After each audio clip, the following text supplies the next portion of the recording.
பள்ளிக்கூடம் சரியில்லைங்க. பள்ளிக்கூடத்துல பிள்ளைங்களா இல்ல 75 முட்டை 30 முட்டை எழுதுறாங்க. அரிசி சரியான பிள்ளைங்களுக்கு ஆக்கி போடல. அத போய் கேளுங்க. இந்த நெற்களஞ்சாலை சும்மா இந்த விவசாய நிலம் கிடக்கு, ரோடு கிடக்கு, அத போய் கேளுங்க. எப்ப கேட்க போறீங்க? எங்களை காலி பண்ணி விட்டு அதெல்லாம் நீங்க கேட்க மாட்டீங்க.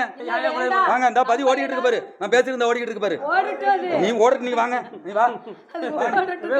தெரிஞ்சுதானே பேசுறீங்க? தெரிஞ்சுதான் பேசுறேன். நான் இப்ப எல்லாம் கேட்டு வந்துட்டேன்.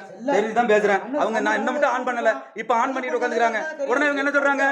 ஊராட்சி மன்ற தலைவி வீட்டுக்காரு கணவர் அராஜகம் அராஜகம் அராஜகம் கோஷம் போடுறாங்க. போய் கோஷம் போடுறாங்க. நீங்க வந்து என்ன பண்ணணும்? சரியான நிருபரா இருந்தா, சரியான படிச்ச நீங்களா இருந்தா, சரியான புத்திசாலியா இருந்தா பியூடி ஆபீஸ்ல போய் உட்காந்து பேசுங்க. இன்னைக்கு இந்த சேகல் கோட்டாத்துல 200 பேருக்கு ஐடி உள்ள என் வீட்டுல வந்து உட்காந்து இருக்காங்க. ஆன் பண்ணிக்கங்க. செல்ல கலெக்டர் கிட்ட போய் பேசுங்க. அப்பதான் ஒரிஜினல் நிருபர், ஒரிஜினல் பத்திரிக்கைக்காரன். அவன் தான் பத்திரிக்கைக்காரன். 4 பக்கமும் உள்ள நல்லது கெட்டதை எடுத்து பேப்பர்ல போடுறவங்க தான் பத்திரிக்கைக்காரன். மல்லாக்கா படுத்துக்கிட்டு எச்ச துப்புனா நம்ம நெஞ்சில தான் படும். சேகல் ஊராட்சியே நோண்டி நோண்டி நோண்டி நோண்டி எல்லா ஊராட்சியிலும் தான் நிருபர் இருக்கிறாங்க. எல்லா ஊராட்சியிலும் நிருபர் இருக்கிறாங்க. நீ வா, நீ சரியான நிருபர்னா இதுதாங்க எடுக்கணும். காலையில 6 மணிக்கு பல்லு வழக்கமா நானும் கிளர்க்கு வந்து நான் தொட்டி அலசி பிளீச்சிங் பவுடர் போட்டு சுத்தம் பண்ணி இருக்கிறோம். நீங்க வந்து கிளர்க்கு கிட்ட வந்து நீங்க வந்து போடலாம்னு சொன்னா அது என்ன அர்த்தம்? மாரியம்மன் கோயிலுக்கு காப்பு கட்டி இருக்கிறீங்க.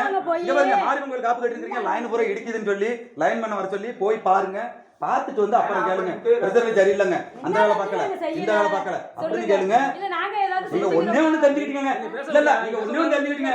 பிரசிடண்ட் லேடிஸா இருக்கிறதுனால நீங்க வந்து கூத்து கட்டி அடிக்கிறீங்க. சேகல் ஊராட்சி குட்டிச்சவரா அடிக்கிறீங்க, வீணா அடிக்கிறீங்க.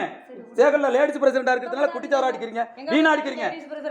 ஆமா, நான் மட்டும் பிரசிடண்டா இருந்து நீங்க பேப்பர்ல போடுங்க பாப்போம்.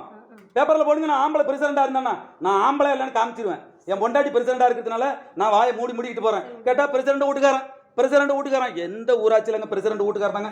வேண்டியில உங்க பொண்டாட்டி பிரசிடண்ட்டுங்க. உங்க பக்கத்து தெருவில் ஒரு பிரச்சனை, காலைல 7 மணிக்கு பிரச்சனை, உங்க பொண்டாட்டி அனுப்புவீங்களா? நீங்க தானே ஆம்பளை போவீங்க. அப்புறம் பிரசிடண்ட் புருஷன் அராஜகம், பிரசிடண்ட் வீட்டுக்காரர் அராஜகம். நான் என்ன வந்து அராஜகம் பண்றேன்? நீங்க 100 நாள் வேலைக்கு போனீங்க. 200 பேருக்கு அட்டை பதிவு ஆகல. நான் திரும்ப திரும்ப சொல்லுவேன், நீங்க சரியான பத்திரிகை நிருபரா இருந்தா கலெக்டர் கிட்ட போய் உட்காந்து பேசுங்க. எங்க ஊர் மக்கள் மக்கள் மக்கள்ங்கிறீங்கல்ல, மக்கள் எங்க ஊர் மக்கள் வீணா போகுது. நாங்க மக்களுக்காக நிக்கிறோம், நாங்க மக்களுக்காக பாடுபடுறோம். அந்த மக்களுக்கு கலெக்டர் கிட்ட போய் பேசுங்க, பிடிஓ கிட்ட போய் பேசுங்க, ஏடி பஞ்சாயத்து கிட்ட போய் பேசுங்க. இந்த மாதிரி 100 நாள் அட்டை பதியாம இருக்க ஏங்க பதியாம இருக்கு? எங்க ஊர் மக்கள் பூரா நாங்க பிச்சை போடுறோம், நாங்க சோறு போடுறோம்.